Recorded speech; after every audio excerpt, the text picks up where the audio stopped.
In this lesson, I really want to take some time to talk about hopefully a simple yet very important concept in chemistry, the difference between concentration and strength. So concentration, we already spent a lot of time learning about. Concentration is really the molarity. So it's how much stuff is in a given solution, like how much active particle is in there. So things that are concentrated have a lot of stuff or have a high molarity. Things that are not concentrated, we call dilute and have a very low molarity. So in some labs, we're using 0.1 molar, and in some labs, we're using 6 molar. The 6 molar is much more concentrated because it has a higher molarity or it has a lot of more active particle in it than something that has a lower molarity. That is different than strength, okay? When we talk about strength as far as acids and bases, strong simply means we have 100% dissociation. It means when we take that acid particle, we put it into water, we get 100% of that breaking apart. So 100% of the HCl breaks into H plus and Cl minus. Make that plus a little easier to see. H plus and Cl minus. Okay, weak acids are different in the fact that they will break apart the same way up here, but they will do it less than 100% dissociation, which means if I take a weak acid, and the most common weak acid we use is acetic acid, so if we take this acetic acid, some of it will break apart like we expect to the H plus and the acetate ion, the C2H3O2 minus, but some of it, and actually a huge majority of it, actually stays together in the acetic acid form. So this whole entire thing stays together. It still dissolves in water. You still can't tell that it's there. It's just not active. And what do I mean by active? Remember that H plus is the key part that makes acids acids, okay? It doesn't mean that acetic acid cannot hurt you. It just means that at any given time, there is less than 100% of it in its active form. One of the things I'd like you to do with that information is model it. So let's take a second and kind of look at that. So if I come over here and I say, okay, here is my beaker, okay?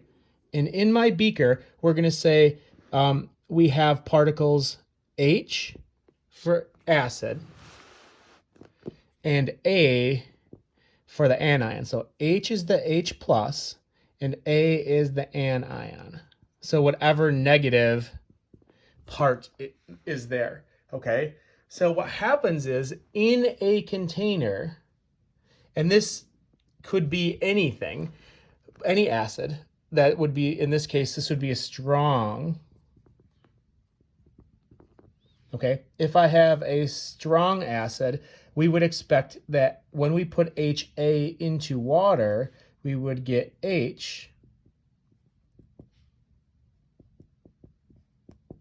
plus A minus just floating around randomly, and I should probably spread these out better.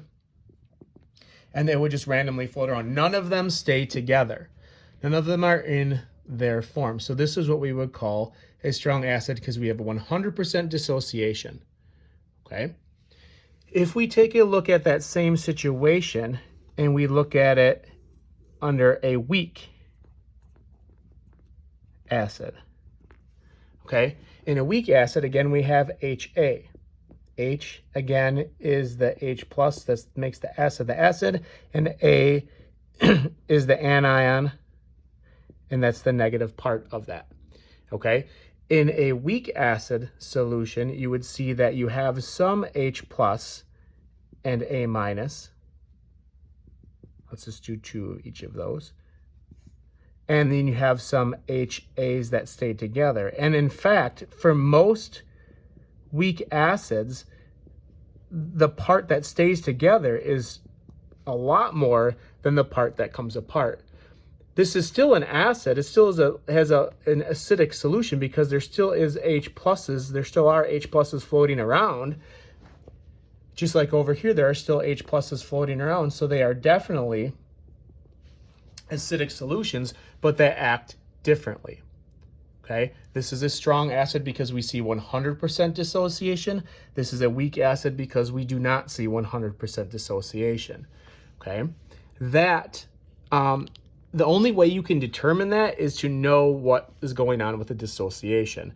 And really, that's the K value that we haven't got to yet. So the equilibrium constant, or the K value, will tell you if it's strong or weak. Or you can just look up in a reference if an acid is strong or weak. Okay, but this is what the difference in what defines them. Okay, here we have a model of all of these things, and this is really what I'm looking for you to have set up in your notes. So you're going to take the time to draw these out, hopefully color code them. I'm stuck with only one black marker because that's all I grabbed when I left school, but hopefully you have some colored pencils and can do a little bit better job with this.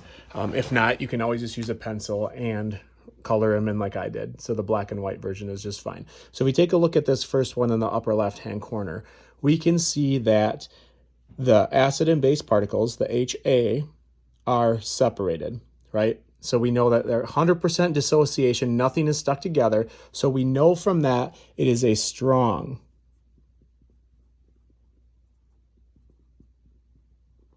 So we know that it is a strong acid, okay?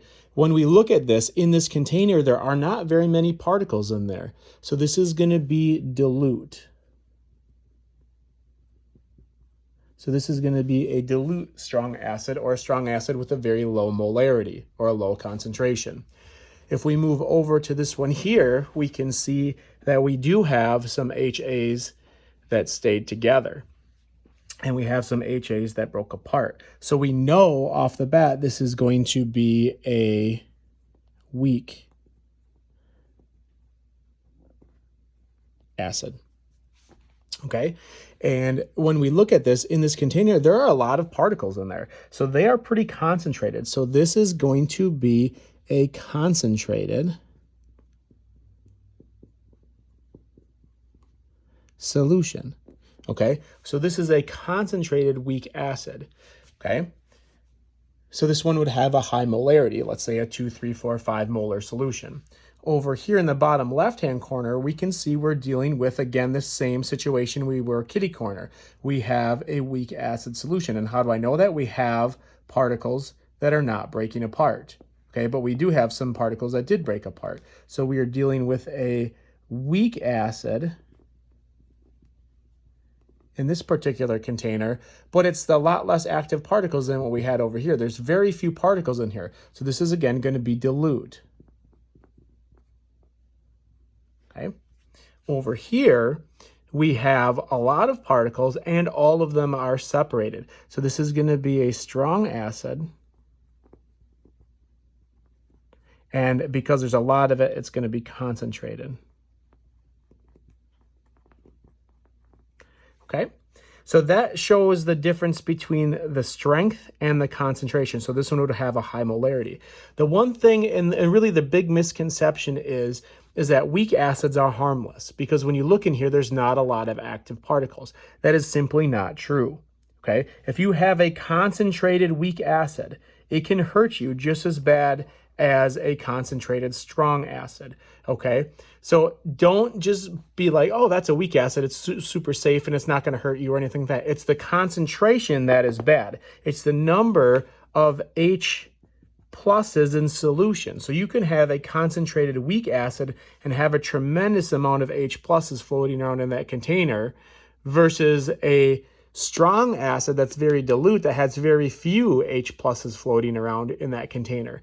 So you can't necessarily tell if it's harmful or not just by knowing if it's strong or weak. You would have to know both the concentration and the strength of the acid.